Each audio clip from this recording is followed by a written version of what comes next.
been a resident of Grand Bend since 1951. Over the years, I've seen many changes. Some days the water comes in, some days the water goes out. And so it is with many things in this area. It comes and it goes. But every so often, something happens that really sticks in our craw. And the STF sewer project is one such event. When the STF project was started, many of us supported the initiative because we were told the lagoons were full and worn out. The sewer project was needed because it was suspected that the septic systems were polluting the groundwater.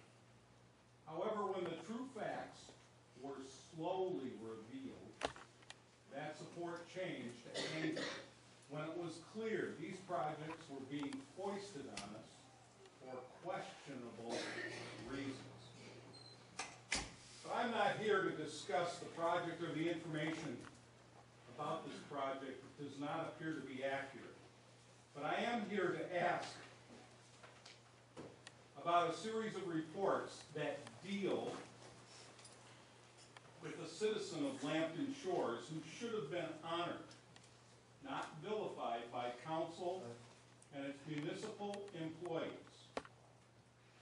Dr. Carl Belke submitted a report to respond to the Golder groundwater study, which the CAO attempted to dispute with a report provided to this council on March 29, 2011, from Dr. Brian Brandfeiren of the University of Western Ontario.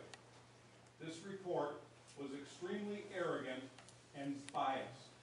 It did not respond positively to the concerns of the community, but was used only to try to discredit Dr. Belke. Just a second. I think the report was there to clarify information. Was it not? That's not my question. If you let me, please. I'm happy to. My question of this council, when did you first receive this information? Was it on March 29, 2011, the date as shown in council minutes? Are you aware that there were actually 3 reports concerning Dr. Belke's and the Golder groundwater findings? Are you aware of the report written by Dr. Will Robertson, which was received on or around January 31st, 2011, and was not made public until the end of June? Are you aware that the municipality of Lambton Shores received both Dr. Robertson's and Dr. Brandfeiren's reports prior to the delivery to council of the Brandfeiren report on March 29, 2011?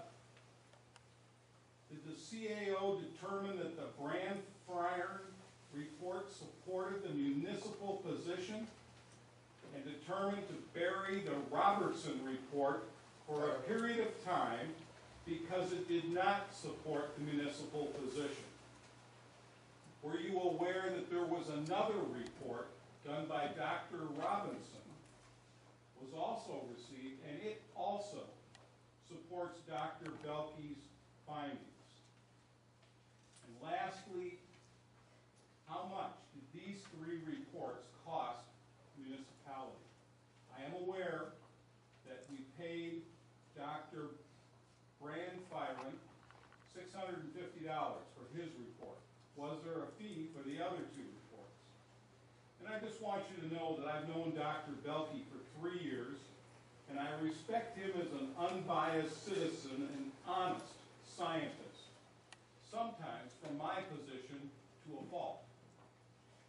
He has always worked hard to provide the truth and the facts, no matter how they go. He deserved better from this municipality and this council. You pay consultants, companies, and other individuals millions for tasks that have failed or information that is often suspect and frequently not supported by documentation or references. Dr. Belke has neither asked for nor received 1 cent for his hard work, as many of us have not received. It was just his conscientious work to benefit this municipality. I thank you for your time. Can you leave us your report with the I surely questions will. so that we I'll can be glad to give respond it to the clerk. Councilor Buxton? I think, I don't know that we want to, we'll get a report on the questions that have been asked. I guess what I'd like to ask is, you would like a report, would you accept a report from this council, given the flavor of your tone, or would you prefer judicial inquiry? I'm just happy to talk to the council. You would accept a report? Absolutely. Okay. I'm not interested in a judicious war between us. I just think this council did Dr. Belke no favors, and Dr. Belke has done a lot for the municipality of Lambton Shore. Try to show him the same respect that you're asking for from everyone sitting behind you. Thank you. Councilor Hilton? I move that we receive the delegation presentation, and we refer any discussion to our discussion on meeting protocols. Second. Second by Councilor Underwood. Councilor Buxton? Just one thing before you go, Mr. Matheson. Yes, sir.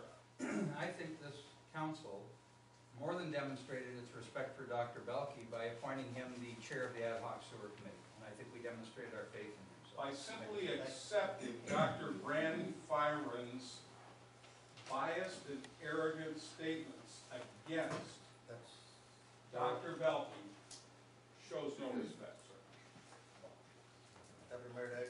I just have a bit of a problem with the comment about referring it to our procedural bylaw, because this is the very thing that concerns me, in that an impassioned statement from someone who has a very legitimate question should not be closed down. It's not abusive, it's not too long, it's something that is warranted to be said, because Dr. Belke has contributed significantly in a volunteer status to our municipality. So why do we close down impassioned statements and refer them to our discussion of the procedural bylaw? I think that is actually rude to the speaker. I appreciate that. I think we need to encourage these people to contribute to our discussions and not close them down. I'm not so thin-skinned that I can't handle that he's impassioned. We're not in politics if we're so thin-skinned. Give him a chance to speak. He's had that pent up for his time. He needs to be able to vent that to all of us at once. Councilor Underwood? I think the motion was just to refer it for discussion. I think your point was that you expect things to be discussed. If we are able to discuss things as a council, everything we do as a council has to be minuted and reported and recorded. Our population around expect us to do things that are recorded and expect us to be accountable. Referring it so we can discuss it in a public forum, in a public place, recorded, is the right thing to do. And I really take exception, especially when you start bandying words about democracy around now.